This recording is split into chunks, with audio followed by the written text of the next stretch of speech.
Ya, te Sí, pasaste. Muchas gracias. Ahí de sí, nada. gracias. Y entonces, la segunda función, ¿ya? Está asociada a la posible resistencia, ¿verdad? Que tenga la adenohipófisis. O sea, me explico.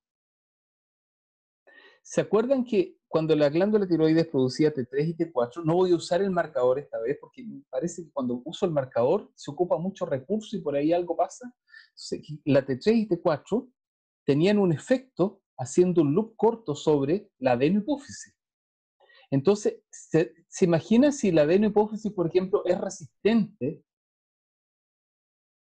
a la respuesta de T3 y T4? Es probable que capaz que siga produciendo TSH así como ciega, sin darse cuenta que ya es suficiente. Esa podría ser otra causa. Entonces, ese sería un hipertiroidismo secundario por resistencia a la hormona tiroides. Y hay un segundo caso muy curioso, chicos, que se llama exceso de hormona tiroidea, pero sin hipertiroidismo. Entonces, esto es raro. ¿Y en qué consistiría? Esto consistiría literalmente, chiquillas y chiquillos, en que una persona, tú le encuentres en su plasma sanguíneo un aumento de hormona tiroidea, pero este aumento de hormona tiroidea no se deba a que tiene hipertiroidismo. Los estudios de tiroides se muestran normales, de TSH están normales. No, no creo que estén normales. No deberían estar normales. Pero incluso podrían estar disminuidos, pero tiene hipertiroidismo. Entonces la pregunta es, ¿por qué si la absorción de yodo se observa sin grandes cambios en los parámetros fisiológicos tiroideos? Entonces la respuesta podría estar fundamentalmente en dos razones. La primera razón, ¿verdad? En una tiroiditis subaguda silente, es decir, una inflamación del tejido tiroideo. En segundo término, y esto es lo más curioso, en la ingesta de tejido tiroideo, o sea que la persona está consumiendo hormona tiroidea, y eso podría ser el caso de los chicos y chicas que quieren bajar de peso y se van a comprar a la farmacia Leutirox y se lo toman. Ya se lo toman para bajar de peso. Y un tercer caso, ¿verdad?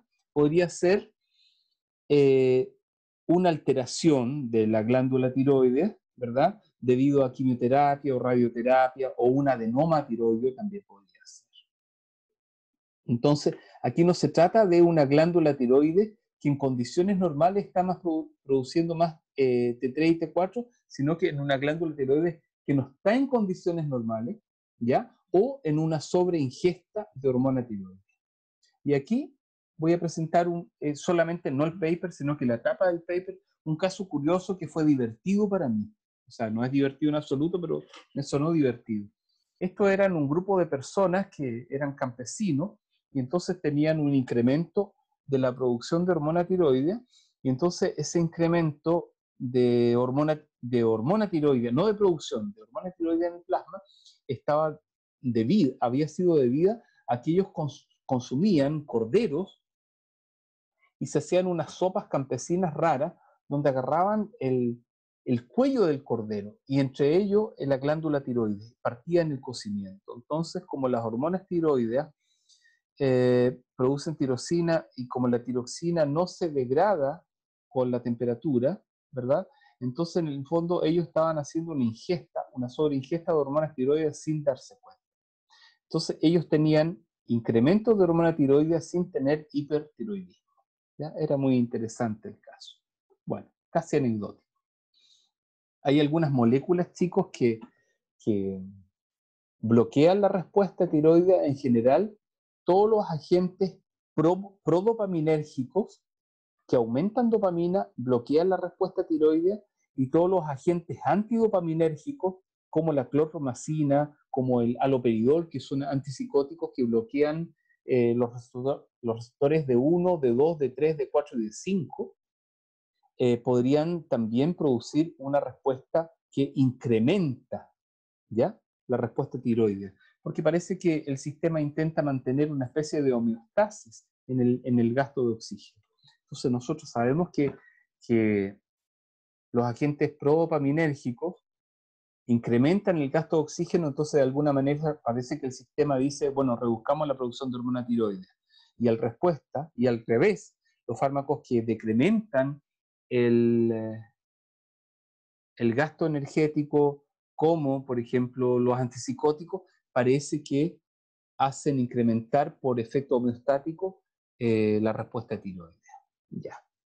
Abajo, fíjense, estos bloqueadores dopaminérgicos, metoclopramida, por ejemplo, y domperidona, no hay que olvidarse, estos fármacos no son antipsicóticos propiamente dichos. Metoclopramida y domperidona son fármacos que actúan a nivel periférico y su función es actuar como antieméticos, disminuyendo la actividad gastrointestinal cuando ésta está asociada a dopamina. ¿Ya está? Y aquí, chicos, esta pantalla es bien importante porque está mostrando lo que les decía al principio. Aquí está el aminoácido tirosina con S, el aminoácido puro que proviene de la dieta. Entonces, a este aminoácido se le agrega un yodo, ¿verdad? Que también proviene de la dieta, un yodo que se le ha quitado el electrón, ¿verdad? Por la esperoxidasa. Entonces, forma la monoyodo tirosina, porque todavía el aminoácido tirosina. Entonces, como tiene la colita el aminoácido, todavía sigue siendo tirosina. Después acá se le agregan 2 yodos y entonces queda como diyodotirosina. Pero después, si tú tomas una monoyodo y le sumas un diyodo, formas esta molécula en el cual hay un enlace éster y donde se corta un aminoácido, se le corta toda la parte aminoácida y queda solamente el ciclo. Entonces se pega un ciclo con un yodo y queda el otro ciclo asociado al resto del aminoácido con 2 yodos y este forma la triyodotironina. Cambió de apellido de tirosina a tironina. Y acá, cuando sumas 2 DIC, 2 moléculas de estas que tienen 2 yodos, formas una tetrayodo, o sea, 4 yodos, tetrayodotironina. Y esa es la tiroxina. ¿Ya? Perfecto. Entonces luego, fíjense chicos, aquí tienes una molécula que se llama tirosina reversa, ¿verdad? Perdón, T3 reversa, y esta T3 reversa en el fondo se parece mucho a esta, fíjense. Se parece mucho a esta molécula que tiene 3 yodos, pero si ustedes se fijan, esta tiene los 3 yodos en posiciones distintas. Entonces, por eso se le llama T3 reversa. ¿Y cómo se consigue esta T3 reversa? Desde una T4 se le quita un yodo mediante una enzima que se llama deyodasa. Entonces, esta T3 reversa no tiene acción comparada con la T3 que tiene los yodos en estas posiciones. Luego, chicos, la necesidad de yodo diaria, ¿ya? Más o menos para nosotros los adultos de 150 microgramos por día, ¿ya? Y hay un leve aumento de demanda en mujeres embarazadas y en chicas que están en lactancia, ¿ya? Ahora es interesante saber que durante todas nuestras etapas de vida requerimos demandas de yodo. Entonces también un comentario a propósito de la gente de la familia que les gusta cocinar con sal de mar. La sal de mar, chicas y chicos, no contiene yodo. Entonces, si tú siempre consumes sal de mar, puedes hacer que tu familia haga un hipotiroidismo. Entonces, tienen que recordar que la sal de mesa, la sal que viene en las bolsas que compramos, la sal, digamos, para consumo humano, viene enriquecida con yodo de fábrica, por ley. Una ley antigua que hizo el Monkeberg, no este gallo, no este político, sino que creo que fue su abuelo, no creo que haya sido su padre, no sé, por el año 56, o algo por ahí, hizo una ley asociada al Instituto de Nutrición y Tecnología de los Alimentos, del INTA, una ley asociada a esta cosa de la producción del yodado de la sal. Me quedé pensando en el INTA y se me fue la onda por ahí. Entonces, fíjense, el INTA que está ahí en Ñuñoa. Entonces, El yodo, tampoco hay yodo en los piures, chicos, por si acaso. Piura chilensis no tiene yodo. No sé de dónde sacaron esa idea. Alguien alguna vez dijo que el piure tiene yodo. Pero para que se vayan enterando, chicos, el piure no tiene ni un poquitito de yodo. Tiene selenio. Así que olvídense del piure con el tema del yodo. Y gente dice, uy, este alimento es tan rico en yodo. Incluso yo lo he oído en profesores de ciencia. Lo he preguntado a veces cuando he tenido que ir a dar cursos. Profesores, le digo, ¿cuál es el alimento más rico en yodo? Y entonces los profes de biología levantan la mano y dicen, el piure, profesor. Mira, ¿cómo está tan escondida esa? Es un mito realmente. No sé de dónde salió, pero no es yodo, chicos, es selenio. Así que el yodo se consume en la sal de mesa industrial. Ya. ¿Alguna pregunta sobre eso o seguimos?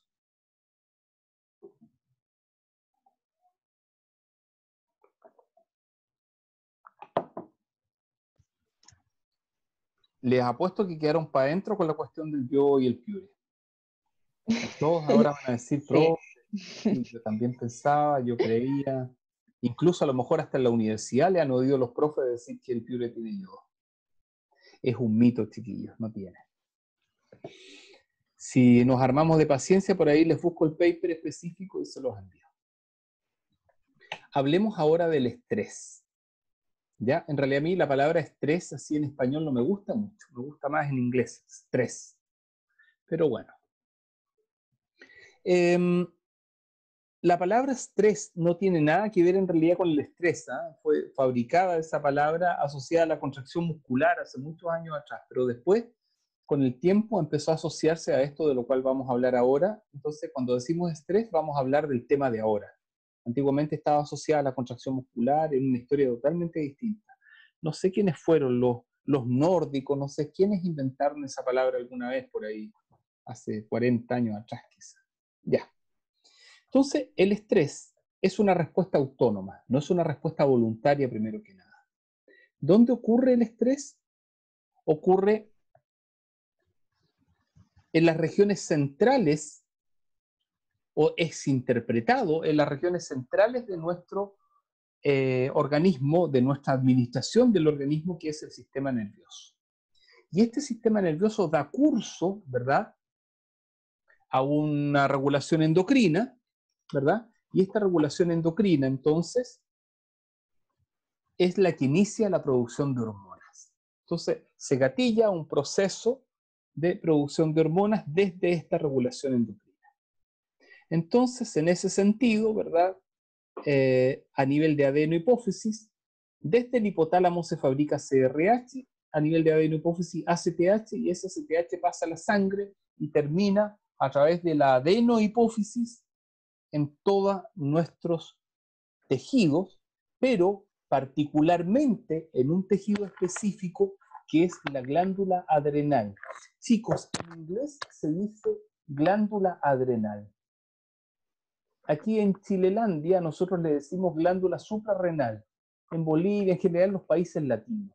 ¿Ya está? Y le decimos suprarrenal porque nuestros anatomistas son muy ortodoxos y dicen, lo que pasa es que la glándula está sobre el riñón, así que se debería llamar suprarrenal. Pero como los gringos empezaron mucho antes que nosotros a experimentar con animales y todo, y como los animales la tienen adelante y no arriba, entonces le llaman simplemente adrenal gland, ¿ya? Y bueno, ustedes siempre por eso van a encontrar los papers que dice adrenal, ¿ya? Entonces repasemos, el hipotálamo fabrica releasing factor, que en este caso es CRH, corticotropin release factor. La CRH actúa sobre la hipófisis, ¿verdad? La adeno fabrica hormona adrenocorticotropa, ¿verdad? La ACTH viaja por la sangre, llega a la corteza adrenal y la corteza adrenal fabrica cortisol. Pero no es tan simple todavía la cosa, pero bueno, sigamos. Aquí hay un esquema de la glándula adrenal de ambos riñones, ¿verdad? Ustedes saben que los riñones son retroperitoneales. Y entonces, y también las glándulas adrenales, por supuesto, y entonces aquí hay una fotografía del atlas de Yokochi mostrando las glándulas adrenales. Siempre hay pequeñas diferencias entre una glándula y otra, ¿ya? Hay una pequeña asimetría. En el caso de las ratas, la diferencia debe ser de 2 o 3 a ver, déjame, de 3 miligramos más o menos, ¿ya? En humanos, por supuesto, por el tamaño debe ser mayor. No sé cuánto es exactamente en humanos, pero me imagino que debe estar en la misma proporción. Bueno, las glándulas adrenales tienen una cápsula, una corteza y una médula, ¿ya? La cápsula, como siempre, es un tejido fibroso, ¿sí? Después viene la corteza y la médula. Es interesante, chicos, decirles que la corteza fabrica un tipo de hormonas distinta de la médula. ¿La corteza qué fabrica? La corteza fabrica aldosterona, que regula el sodio. Déjenme poner, espérenme, a mí vamos a ver si puedo iniciar video y a lo mejor no pasa nada y me quedo así mejor con el video. Si me escuchan entrecortado me lo dicen. Hasta ahora parece que vamos bien. La corteza, chicos, fabrica aldosterona, que regula el sodio, fabrica en segundo término dehidroquiandrosterona, una molécula que podría decirse es una prohormona. Cuando los gatos son castrados, por ejemplo, una cosa que dije también en otro momento, deja de producir testosterona. Entonces, esta dehidroquiandrosterona actúa con aromatasas y funciona como prohormona y de alguna manera suple algunas funciones indirectas de la testosterona, no directamente dedicada a su proceso de masculinidad, ¿verdad? Pero sí manteniendo pequeñas homeostasis. Luego tenemos, por supuesto, las hormonas restantes que nos faltan, cortisol en un 90 y pico por ciento en humanos, corticosterona y cortisona en el restante del porcentaje, hasta completar 100. En cambio, en las ratas las cosas es al revés. En las ratas la corticosterona es la hormona más importante y el cortisol y la cortisona en niveles más bajos. ¿Sí? Hay como una inversión ahí de la función. Pero en general, entonces vamos a decir que en humanos la hormona del estrés es el cortisol y en ratas es la corticosterona.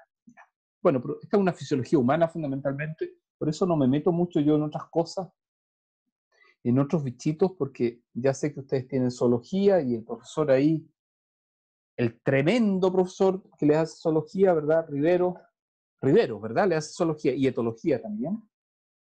Entonces él se refiere a veces a algunos temas de esta naturaleza asociados a animales. Entonces, a otros animales. Entonces, fíjense, aquí tenemos los niveles de cortisol en esta tabla en microgramos por decilitro. Y aquí tenemos las horas del día. Perdón, chicos, ¿cuánto es un decilitro? Dijimos la otra vez, ¿o no? ¿No? 100 milímetros. 100, claro, 100 mililitros, exactamente. 100 mililitros. Entonces, fíjense, aquí tenemos, o sea que un litro tiene 10 decilitros, claro, ¿verdad que lo habíamos dicho?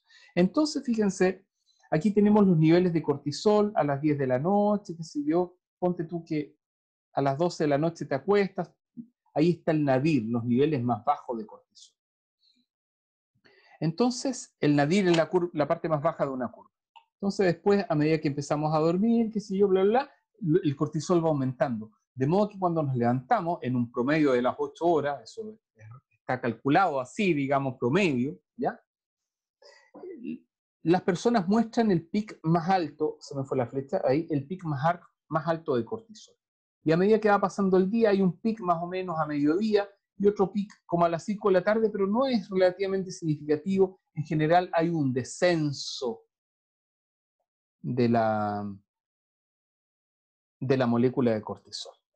Entonces, es interesante saber que cuando nos vamos a despertar, el cortisol está más alto. Entonces, el cortisol está dentro de las moléculas, ¿verdad?, que no se originan dentro del sistema nervioso central y que participa como sinérgica, cooperando, ¿ya?, con la respuesta de alerta del sistema de activación reticular ascendente, el SARA, ¿verdad? Hay que recordar que este sistema está en el tronco del encéfalo y implica, ¿verdad?, la liberación de norepinefrina, serotonina, dopamina, acetilcolina, histamina y orexina.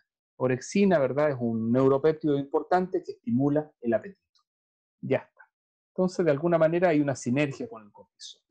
Profe, tengo una duda. Sí. Que durante la mañana hay mayor secreción de cortisol y en la tarde, en una situación particular de mucho estrés, por ejemplo, ¿puede superar ese nivel? Pero por supuesto. Ah, ya. Por supuesto que sí, te asaltan, te atropellan, viste una cosa traumática, por supuesto que sí. Claro, y Esa, ahí esa es la gracia precisamente de la respuesta al estrés. Perfecto, muy bien, muy buena, muy atinada la pregunta. Entonces tenemos el primer eje, el eje clásico, el eje, como decimos nosotros en ciencia, el eje canónico, el eje clásico del estrés. Entonces, ¿cómo es? Es así. Dice que el sistema nervioso central, a nivel de los núcleos paraventriculares, libera dos tipos de moléculas. Libera corticotropin releasing hormone, CRH, y libera arginina vasopresina.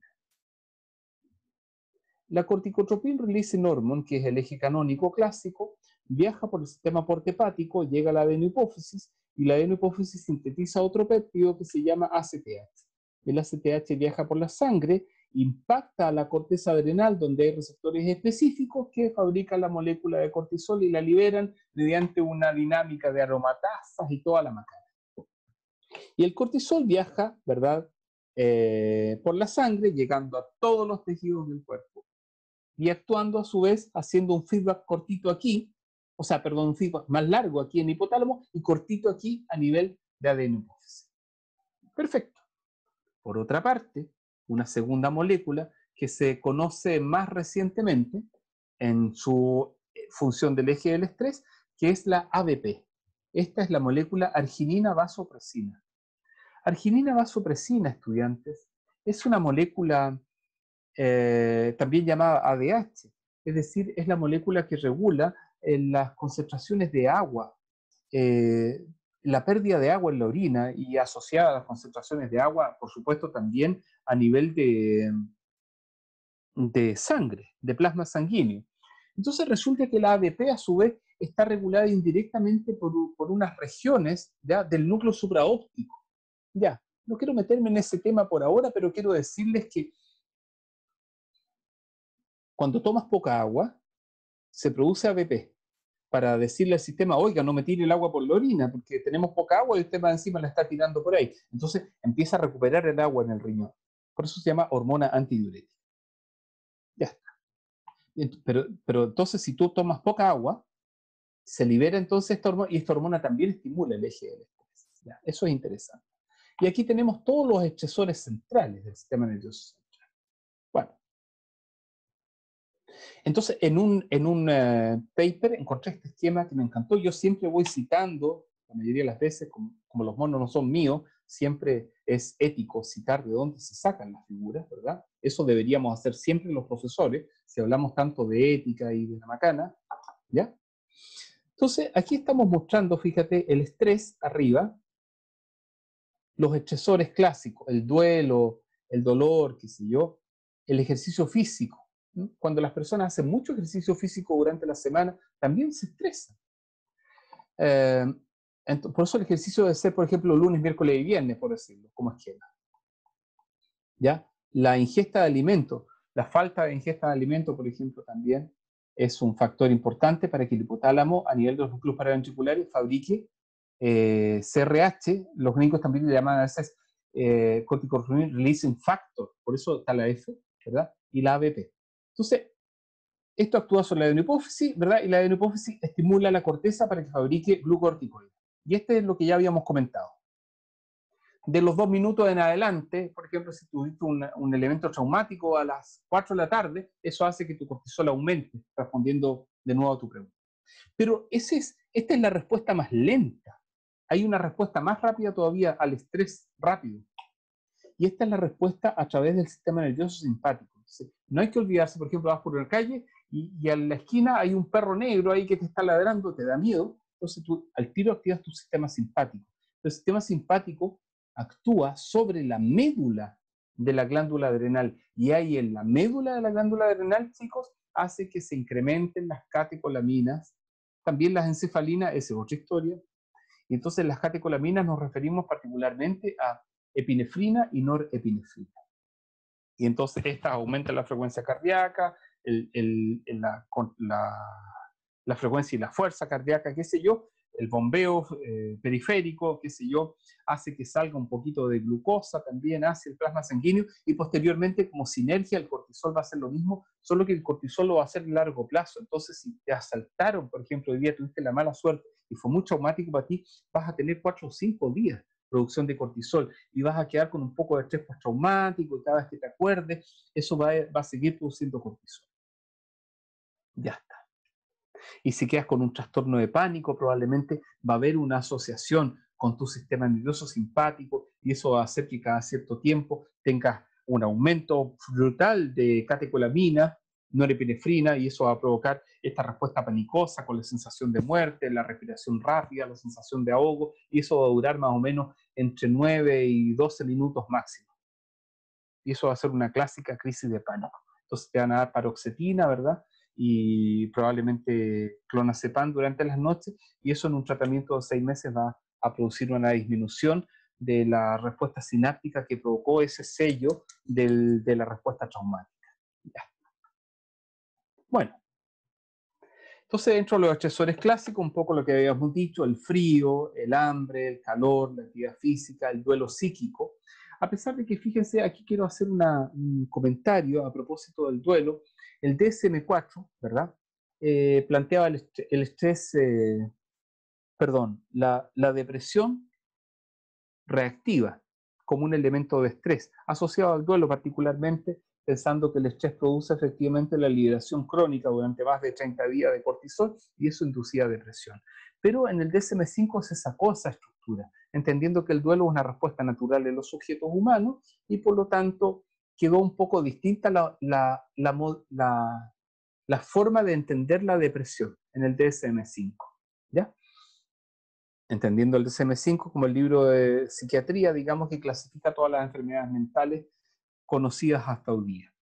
El DSM va cambiando con el tiempo. Por ejemplo, el DSM-2 consideraba la homosexualidad como una enfermedad psiquiátrica, y eso ahora, por supuesto, desapareció. Bueno, luego el dolor crónico. Las ancianas que tienen artrosis de cadera, por ejemplo, la artrosis de cadera produce mucho dolor, ¿verdad? Entonces, ese dolor crónico también, cada vez que hay dolor físico, induce liberación de cortisol, y si el cortisol es sostenido, eso a la larga, ¿verdad?, va produciendo liberación de cortisol y por lo tanto depresión.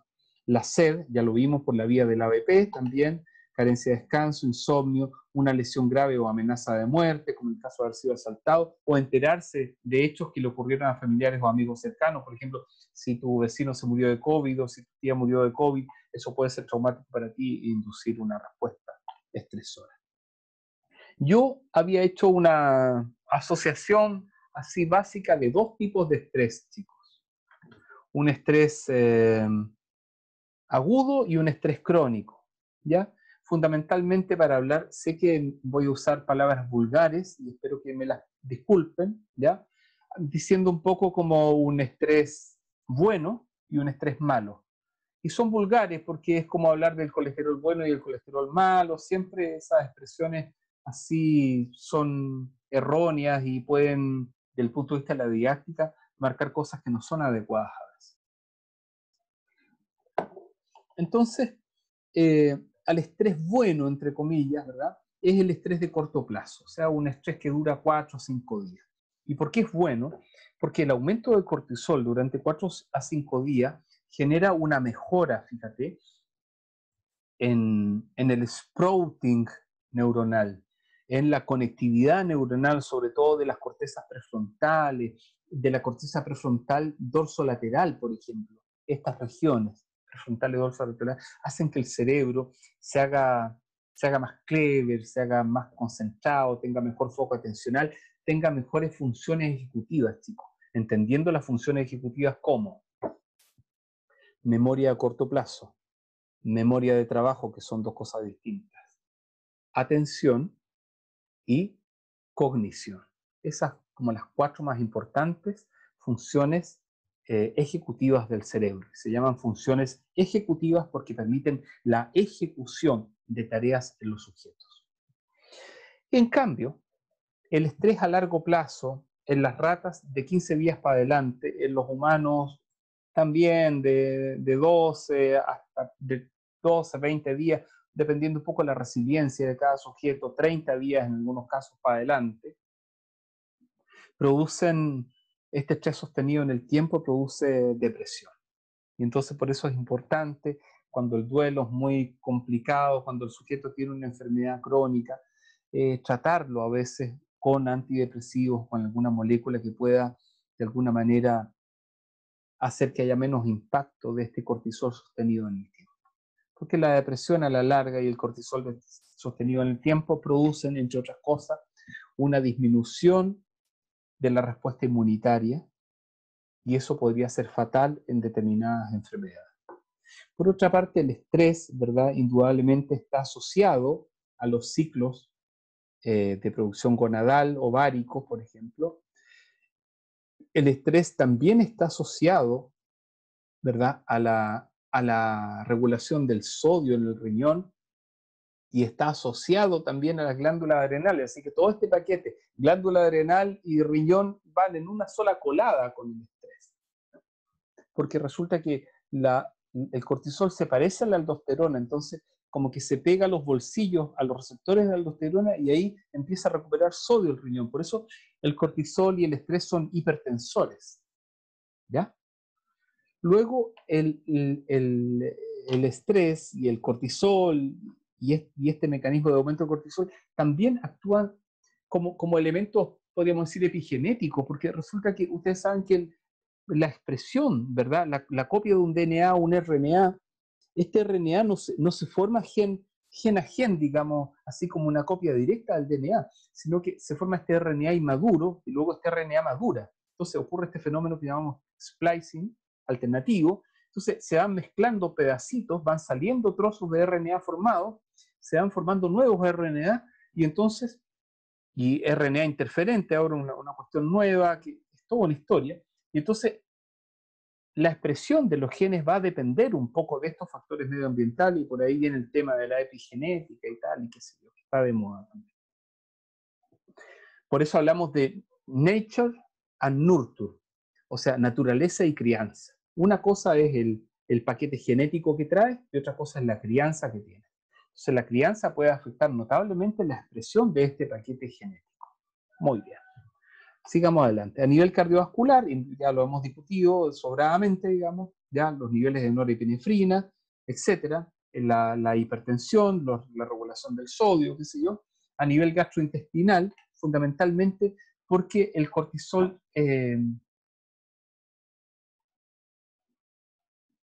y el feedback gastrointestinal estas moléculas inducen modificaciones a nivel de la producción de cortisol, y el cortisol a nivel de estas modificaciones, dando origen, ¿verdad?, a depresión y ansiedad cuando es crónica, y a otras comorbilidades, particularmente obesidad.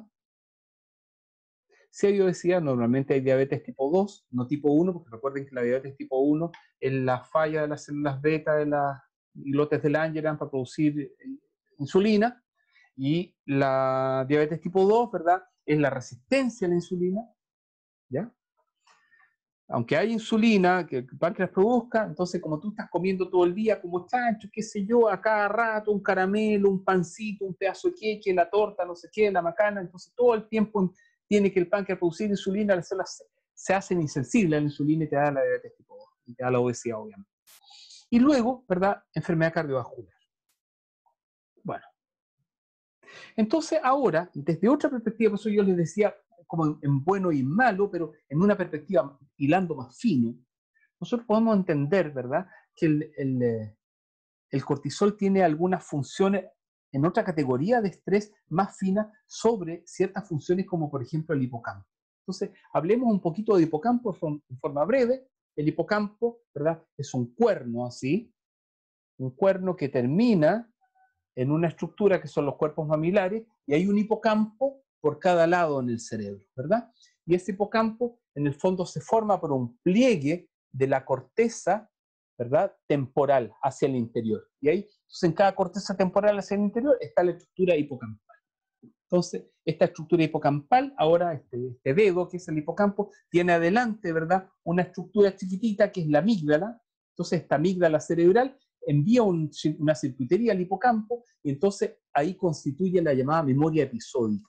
Y esto permite, ¿verdad?, y además la memoria espacial, y esto permite que nosotros durante nuestra vida cotidiana, ¿verdad?, estemos continuamente haciendo registros y valorando la realidad.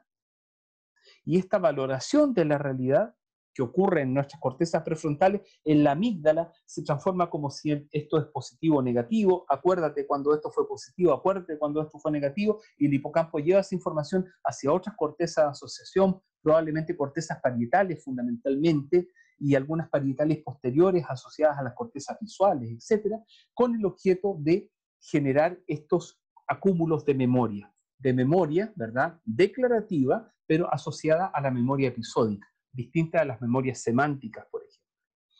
Entonces, a nivel hipocampal, el estrés a corto plazo produce, en general, es bueno, produce motivación, arousal, es decir, estar excitado, despierto, atento, ¿verdad? Mejora, por lo tanto, la atención frente al contexto. Luego, el estrés moderado ahora, ya está, va generando cambios plásticos, cambios sinápticos, ya de importancia. Cuando el estrés es más severo, ya derechamente hay reorganizaciones de la circuitería cerebral. Entonces ya van quedando elementos de circuitería que se repiten, y ahí podríamos hablar ya, por ejemplo, cómo se explica el trauma. El trauma se explica por un cambio en la reorganización dendrítica del cerebro de un niño que fue atacado por un perro brutalmente, o de una mujer que fue abusada o que fue asaltada, o de algo traumático, muy profundo. Y el estrés crónico, chicos, produce derechamente neurotoxicidad. O sea, hay disminución de factores neuroprotectores, hay disminución de la neurogénesis. Nunca olviden ustedes que todos los días estamos produciendo nuevas neuronas en nuestro cerebro, a pesar de que nuestro cerebro se va achicando. En las chicas el cerebro comienza a achicarse después de los 16 años, y en nosotros, los varones, después de los 21, 22 años, empieza a achicarse nuestro cerebro, empieza a comprimirse. Entonces pasamos en los varones de tener 1,4 kg a tener más o menos 1,250 kg cuando tenemos 85 años. Y en las chicas de tener 1,310 kg, más o menos 1,320 kg, a tener más o menos igual 1,280 kg al final, a los 90, 80. Entonces, esta disminución de la sustancia gris, etcétera, se ve acelerado cuando hay estrés crónico. ¿Ya? Importante. Bueno, ¿qué causa este estrés crónico ahora desde el punto de vista neuronal? Aquí un par de diapositivas muy interesantes de la Nature Medical, mostrando una célula control, una neurona control hipocampal y una neurona estresada. Entonces, cuando se sacan las microfotos, se muestran las espinas dendríticas de la célula control y las espinas dendríticas de la célula estresada. Y bueno, se aprecia, digamos, que las espinas dendríticas de la célula control están un poquito más grandes, son como unos mushrooms así, ¿ya? Más desarrollados. En cambio, la célula estresada en general se aprecia y se puede medir por píxeles de luz, se puede medir que efectivamente está más disminuida. Entonces ahí en un monito que muestran en el paper, ¿verdad?, muestran más o menos en una célula control y en una célula estresada cómo de alguna manera disminuyen algunos elementos importantes, particularmente BDNF, factor neurotrófico derivado del cerebro, ¿verdad?, que es una neurotrofina importante y que permite el sustento de las células nerviosas y la mantención y la conectividad, y también que participa como un proceso, como una molécula antiapoptótica. Y en segundo término, ¿verdad?, otras moléculas como TORC, como semaforinas y tal, que son moléculas que participan en vías de señalización desde el exterior hacia la síntesis de citoesqueleto, como particularmente mTOR, por ejemplo, etc. Entonces, en algunos casos, ¿verdad? Aquí miren lo que ocurrió. Ocurrió un down regulation de un receptor para AMPA, por ejemplo, haciendo que la sinapsis se hiciera menos efectiva. Ahora, desde las regiones basales, ¿verdad? Por ejemplo, del cerebro, aquí particularmente, una cosa interesante, la dopamina, por ejemplo, es un neurotransmisor muy importante en la motivación y la interacción social. Yo sé que esto suena un poco paradójico porque, por ejemplo, los consumidores de cocaína, ¿verdad? No son muy interactivos socialmente. Entonces dice, oye, pero ¿cómo? Si ellos tienen más dopamina, ¿por qué no son interactivos socialmente? Porque probablemente, al ser consumidores crónicos de cocaína, al aumentar tanto la dopamina en los espacios sinápticos, seguramente hay una involución de las células dopaminérgicas por un efecto de feedback. Entonces es probable que eso los lleve, digamos, a ser sujetos con trastornos en la motivación y la interacción social, ¿ya?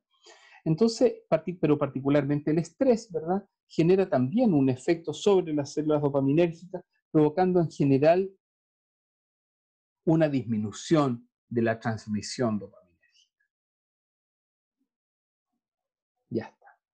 Por otra parte, fíjense, moléculas que se parecen entre sí, aldosterona, cortisol y corticosterona, estas tres moléculas que se parecen entre sí, déjenme mirar la hora, chicos, dice 14, ya está. Vamos a terminar pronto, ya nos vamos a acercar a hormona de crecimiento y ya ahí vamos a dejar la clase por hoy. Entonces, estas tres hormonas se parecen entre sí y se meten en bolsillo. Cuando digo bolsillo son los sitios de los receptores celulares.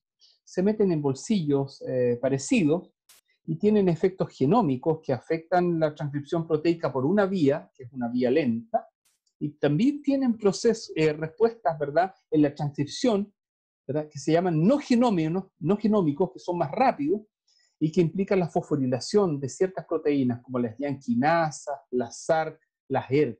Pero estas vías indirectamente también terminan, ¿verdad?, interfiriendo en la transcripción génica y haciendo un cambio en la producción de proteínas. Bueno, muy bien. Voy a dejar de lado esa de la aldosterona por ahora y los estrógenos. Entonces aquí, fíjense, no voy a poner el rayador porque parece que ese también complica los problemas de transmisión. Entonces aquí, fíjate, una de las regiones que se ve bien afectada es la región prefrontal con el estrés, ¿ya? La región prefrontal y la región, ya dijimos, temporal, donde ahí escondido se encuentra el hipocampo. Entonces aquí, ¿verdad? También otra región que se ve afectada son estas regiones del cerebro, que son las cortezas órbitofrontales, que están justo debajo de la órbita, de los lóbulos prefrontales, de la porción prefrontal.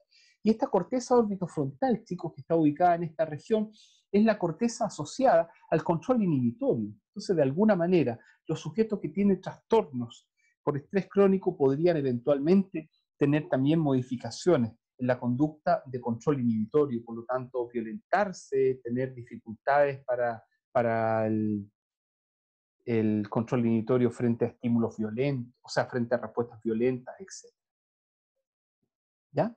Y finalmente aquí mostrando el hipocampo, aquí estaría la amígdala, no aparece en el esquema, pero aquí estaría la amígdala, y entonces el hipocampo, aquí se muestra solamente el pliegue hipocampal, ¿ya? ¿Verdad? El pliegue que en el fondo se forma por esta corteza temporal que se engloba así como brazo de reina, digamos, pero no se muestra para arriba el cuerno hipocampal, que es el fornix, y los cuerpos mamilares. Hay un hipocampo por cada hemisferio cerebral. Y el hipocampo como asociado a la memoria episódica.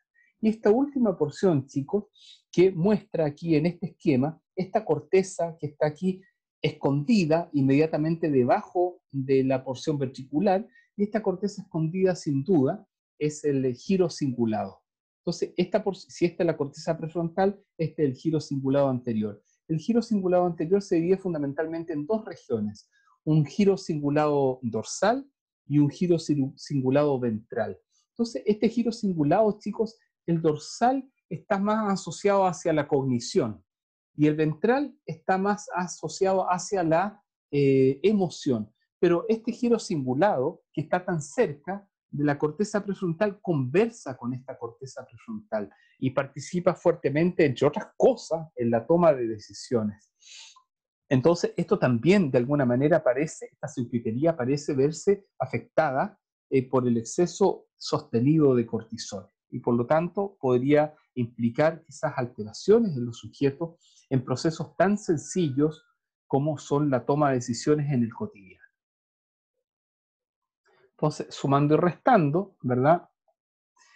El estrés asociado a la respuesta hipocampal particularmente puede estar en relación a la respuesta amigdalar, haciendo respuestas de aversión, a nivel de la corteza prefrontal medial, trastornos en la respuesta o el control de la conducta de control del sujeto frente a su respuesta, y a nivel del eje hipotálamo hipofisiario adrenal, hipotálamo pituitario adrenal, dicen los gringos, ¿verdad? Como un incremento en los niveles de excitabilidad del eje. Entonces, mayor aversión, mayor excitabilidad, menor control. ¿Ya? La sopa justa, digamos, para provocar un sujeto que tiene problemas en el cotidiano. Luego, quiero recordarles aquí, no sé si recordarles, no han tenido neuroanatomía, decirles que aquí en esta región hay 3 núcleos importantes que tienen funcionalidad. Voy a poner el marcador nomás, no me importa si se nos produce alguna alteración, pero es que no voy a poder mostrárselos de otra manera. Entonces, aquí tenemos, la primera porción es el núcleo del RAFE, el RAFE dorsal. Perdón, imbécil, el RAFE medial. Y esta porción que está para atrás, ¿verdad? El RAFE dorsal. Entonces, los núcleos del RAFE, chicos, producen 5-HT, o sea, 5-hidroxitriptamina, o sea, lo que nosotros entendemos también como el neurotransmisor serotonina. Entonces esta serotonina se dispara para adelante en la corteza prefrontal, qué sé yo, navega, ¿verdad? Por distintas regiones de la corteza prefrontal, navega por la corteza temporal, qué sé yo, interviene en el hipotálamo, en el mesencéfalo, qué sé yo. Y por otra parte, esta región se llama locus coeruleus, que se pronuncia locus ceruleus. Este locus ceruleus fabrica norepinefrina. Bueno, esta norepinefrina es una molécula tremenda que también se proyecta hacia las regiones prefrontales, qué sé yo, bla, bla, bla, y produce ahí respuestas de alerta en el SANA, en el sistema de activación reticular ascendente, y también para abajo, ¿verdad? Asociado a las respuestas autonómicas que ya dijimos, en fin, el sistema simpático, ¿verdad? Y por lo tanto sus respuestas, por ejemplo, en la médula adrenal, en la respuesta cardíaca, qué sé yo, intestinal. El pulmonar, por ejemplo, ¿verdad? Mejorando la ventilación pulmonar por apertura de la vía aérea. Cuando se cruzan los flujos de norepinefrina, la vía aérea se expande y mejora la respiración. Entonces, ahí tenemos más o menos esta historia. Y el área tegmental ventral, que no la mencioné, que está por aquí, en transparente, digamos, está por aquí el BTA, y el área tegmental ventral que produce dopamina. Ya está, y la dopamina también se proyecta para adelante y se proyecta particularmente en los procesos motores, ¿verdad? Pero también se proyecta en los circuitos del núcleo accumbens. En el área tegmental ventral se asocia al núcleo accumbens, que está un poquito más adelante, con los circuitos de la recompensa, el circuito del placer y recompensa. ¿Ya? Cuando te comes un pan rico, qué sé yo, tu cerebro siente recompensa. El adicto a la cocaína, ¿verdad? Se mete esa porquería y siente recompensa. El alcohólico se toma un vaso de vino y siente recompensa. Esa es la base precisamente de la adicción, ¿no? Entonces, fíjense, ahora vámonos a este esquema que está bastante interesante. Entonces aquí tenemos el locus cerúleus que produce norepinefrina, ¿verdad? El núcleo del RAFE que produce 5-HT, o sea, serotonina, ¿verdad? Y tenemos el área tegmental ventral que produce DA, dopamina. Entonces, ellos conversan con la amígdala, el área tegmental ventral conversa con el núcleo accumbens, el circuito este de la recompensa, el núcleo del RAFE conversa con el hipocampo y a su vez conversan en forma cruzada. Entonces tenemos al final un nivel, que es el nivel, como quien dice, de la corteza prefrontal. Mira qué interesante, o sea, tenemos un nivel más o menos intermedio, que sería este nivel del núcleo accumbens, de la amígdala y del hipocampo, como quien diría subcortical. Y tenemos un nivel, como dijera Damasio, ¿sí?, del proto-self, un nivel como de tronco encefálico prácticamente, a pesar de que el área temporal ventral sí, pero todavía está en la porción mesencefálica, o sea, en el pico de pajarito, digo yo.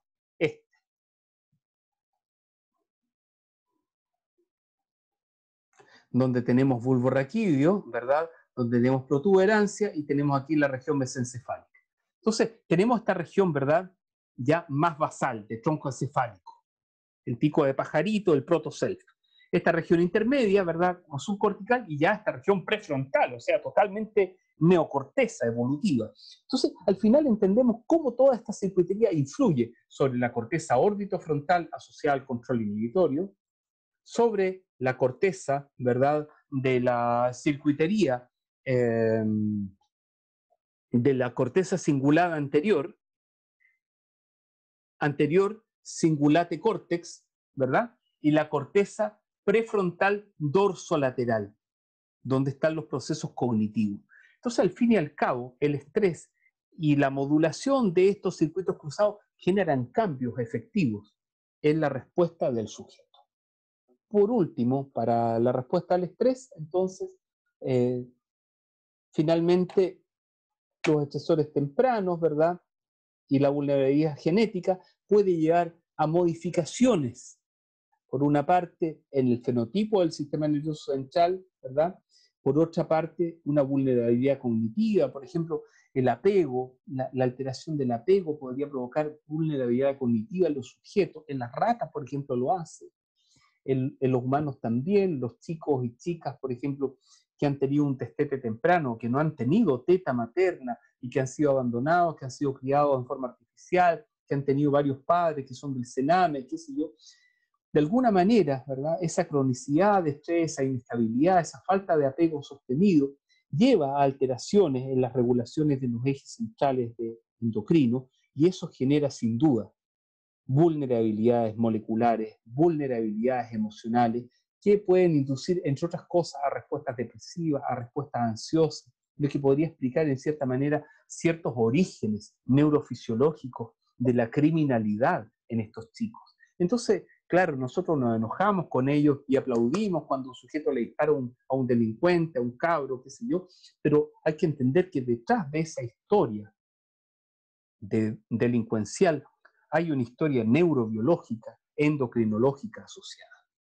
¿Ya está? Por esa razón nosotros decimos las sociedades justas, no voy a decir más justas, voy a decir, porque siempre esto de hablar del más no sé qué, más no sé qué, las sociedades justas, digamos, las sociedades donde cada uno recibe lo que requiere, no lo que produce, y donde cada uno tiene educación, salud y niveles adecuados de apego, de seguridad social, de seguridad en la constancia de los alimentos, de abrigo, qué sé yo, son sociedades donde casi no existe la criminalidad. En Suecia no hayan que hacer con las cárceles, están vacías.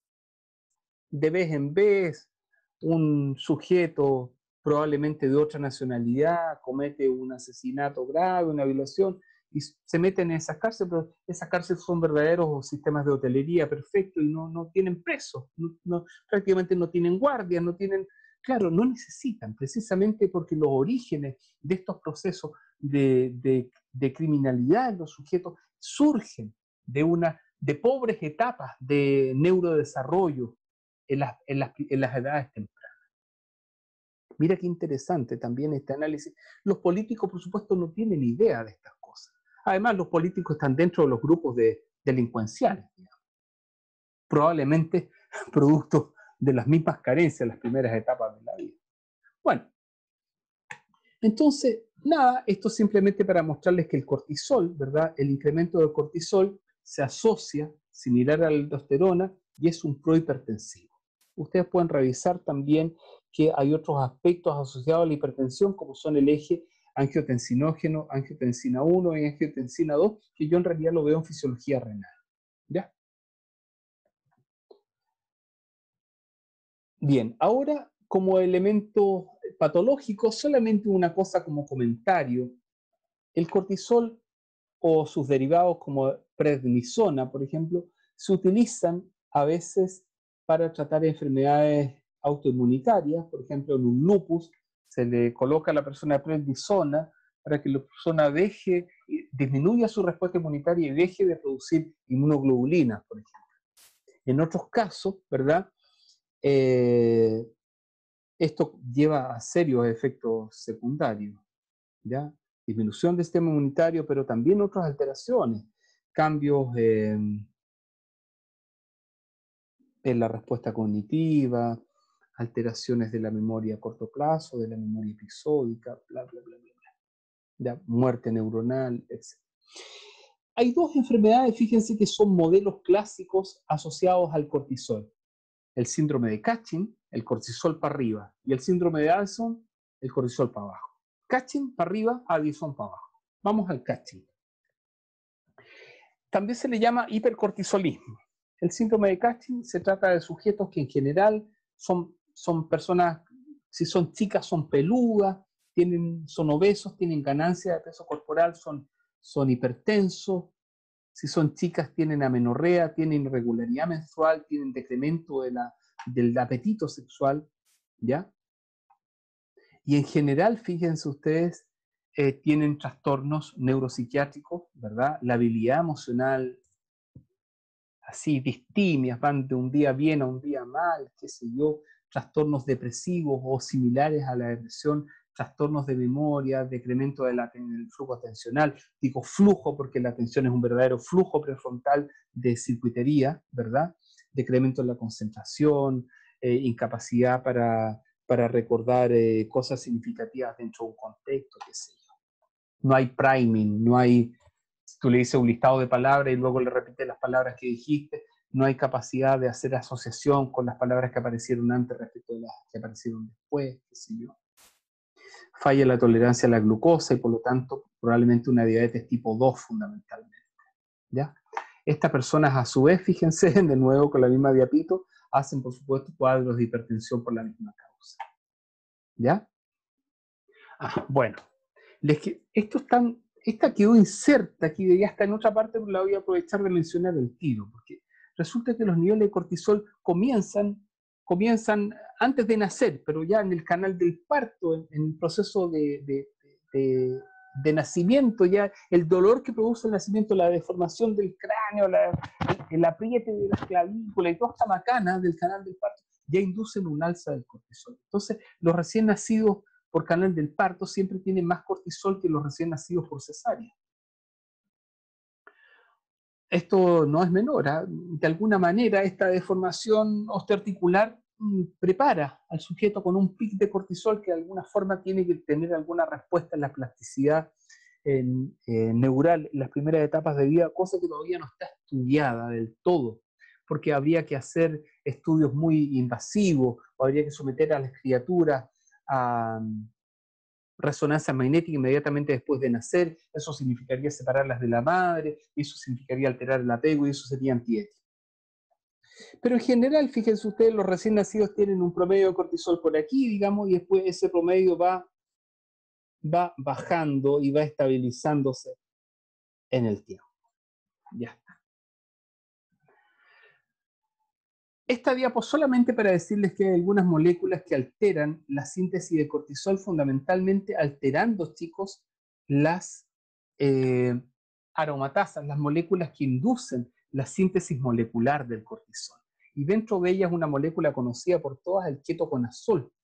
El ketoconazol es una molécula antifúngica, fíjense. Pero esta molécula antifúngica inhibe la citocromo P450, las CYP, decimos nosotros en inglés, las CYP 450, dentro de las cuales, por ejemplo, la 11B1 y la 11A1 son moléculas que de alguna manera participan en la síntesis de moléculas esteroidales, por ejemplo, particularmente de testosterona, y también indirectamente le pega en forma indirecta, siempre hablando de los bolsillos receptores, le pega también a la síntesis de cortisol. Recuerden ustedes que todas estas moléculas de testosterona, estradiol, progesterona, cortisol, dihidropientosterona, aldosterona, se parecen mucho, están en la misma familia, pregnenolona, en la misma familia de moléculas. Aquí, fíjense, falta la referencia, tenemos a una chica que tiene síndrome de Cushing y ven ustedes la obesidad y ven las estrías púrpuras en su piel, digamos, producto del exceso de cortisol. El contrario, digamos, aquí tenemos el hipocortisolismo, o sea, la enfermedad de Addison. En la enfermedad de Addison, a diferencia de la enfermedad de Cushing, hay una hiponatremia, hay una disminución del sodio y un aumento del calcio, hipercalemia. Recuerden que calemia, calium, significa potasio. Entonces, si disminuye el sodio, ya aumenta el potasio. Eso ha sido así toda la vida. Si disminuye el sodio, aumenta el potasio. Y si aumenta el sodio, disminuye el potasio. Entonces, por eso, porque claro, entonces de ahí viene toda la historia de un vaso de potasio TPasa, la aldosterona, no sé qué, el angiotensinógeno, angiotensina 1, angiotensina 2, ¿verdad? El volumen vascular, la hipotensión, la hipertensión, está todo relacionado, chicos. Eso desde el punto de vista de la fisiología.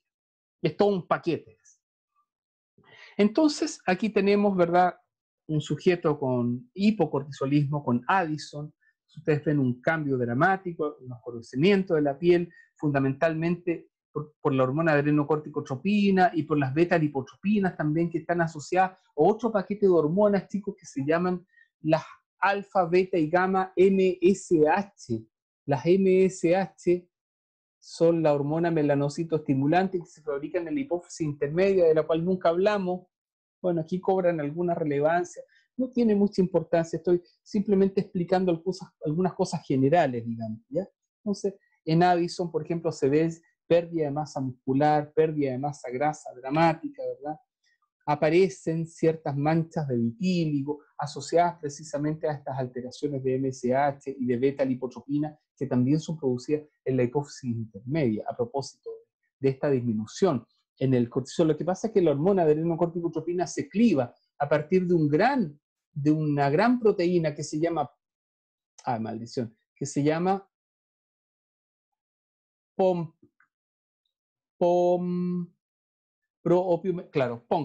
justamente. O sea, pro-opio-melanocortina. Entonces se clivan estas moleculitas en pedazos y de por ahí sale la beta-lipotropina, en otro pedacito que se cliva sale la ACTH, etc. Son péptidos gigantes estos a nivel de hormonas centrales y entonces generan estas relaciones entre sí. Entonces las enzimas que clivan aquí tienen un control genético, bla, bla, bla. Nos podríamos ir hasta el infinito. Otro cuadro asociado a alteraciones del cortisol en las primeras etapas de la vida, ¿verdad? Cuando hay hiperplasia congénita, ¿verdad? Una hiperplasia adrenal, se puso exceso de cortisol, y de alguna manera aquí, por ejemplo, hay un sexo ambiguo, ¿ya? Entonces ustedes ven aquí, hay un prepucio, un pene, no sabemos si es un pene totalmente desarrollado o simplemente un clítoris, y ahí vemos entonces una apertura, como un canal vaginal, entonces, sexo ambiguo, ¿ya? Otra enfermedad de la cual es interesante, el síndrome de AAA, también llamado Algrove, el síndrome de Algrove, ¿verdad? Hay pérdida en la producción en la secreción de lágrimas, en la secreción de saliva, hay una insuficiencia adrenal en este caso, hay retardo mental, hay sordera. Y entonces aquí hay una chica, este es su blog, por eso dejé ahí esa dirección. ¿Ya? Entonces esta chica tiene síndrome de Algrove, entonces genera un blog, con ese blog probablemente también recibe visitas, tiene publicidad probablemente, auspiciador, de alguna manera es una forma también de sobrevivir, y también explica ahí su enfermedad, cómo se siente, qué consiste. Es muy interesante esto. El mundo cada vez se amplía más y entonces permite que las personas somos finalmente todos diversos, pero que las personas que son diversas en forma notoria, ¿verdad?, puedan expresarse. Y eso es muy interesante porque de una u otra manera permite que conozcamos otras realidades. Hoy día creo que hay que aprovechar estos espacios globales para ampliar el mundo y no por el contrario para transformarse en sujetos discriminadores o lo que fuera. Esto ya lo he revisado, las hormonas que se producen a nivel de la glándula adrenal. Entonces, yo creo, chiquillos, que ahí vamos a dejar presentado, hasta ahí, no voy a comenzar con GH, vamos a quedar hasta este punto hoy día. ¿Alguna pregunta, chicos?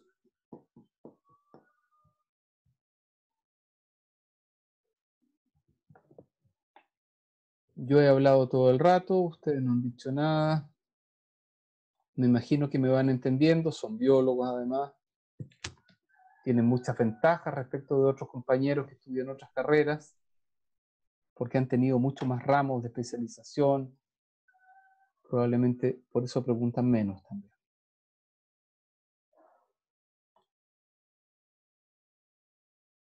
Chicos, voy a pasar la asistencia. Pongan atención, hoy día es 29 de septiembre. Un día muy importante. Vamos a ver entonces Aguirre. Acá.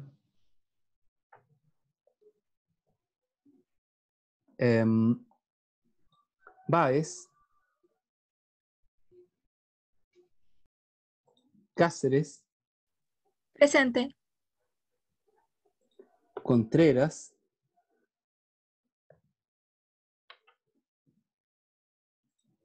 Guajardo. Herrera.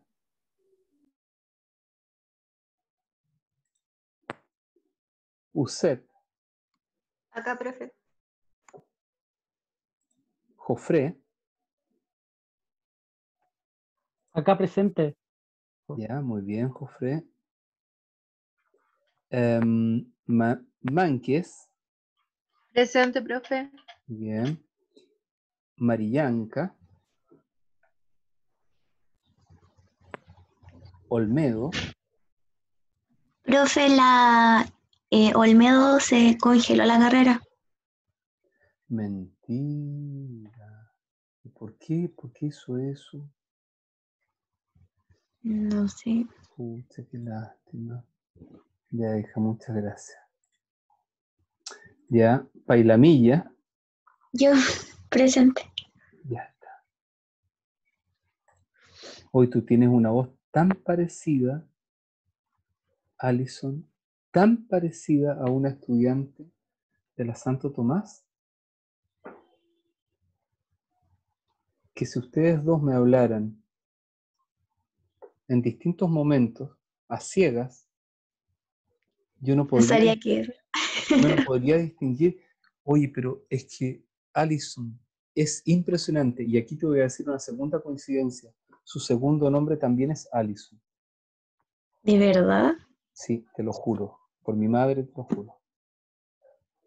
Oh, qué impresionante. Ya. Bueno, cosas de la vida. Uy, hasta te ríes igual, te lo prometo. Es una cosa muy impresionante. Capaz que hasta tengan algún ligamento genético, si que no coincidan los apellidos no significa. A veces, tú sabes que los apellidos surgen a veces de cosas casuales. A lo mejor es Un clon, a lo mejor fueron separadas al Claro, nacer. mi hermana. ¡Uy, qué increíble! Estoy impresionado. Ya, impresionado. Voy a recordarlo, fíjate, yo mi memoria episódica voy a recordarlo. Y se lo voy a comentar también a la Maybe. ¿Cómo se llama? Maybe. Maybe y se escribe Maybe. Maybe Allison se llama ella. ¡Uy, qué increíble! Ya. Y Vera. Presente. Ya, ok.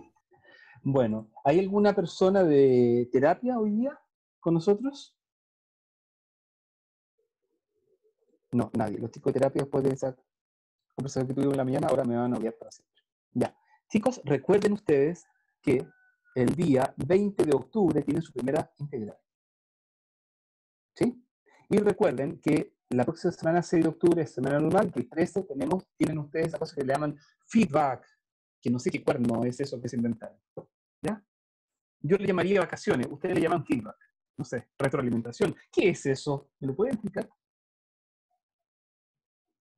¿Qué se hace en esa semana? Voy a dejar de grabar.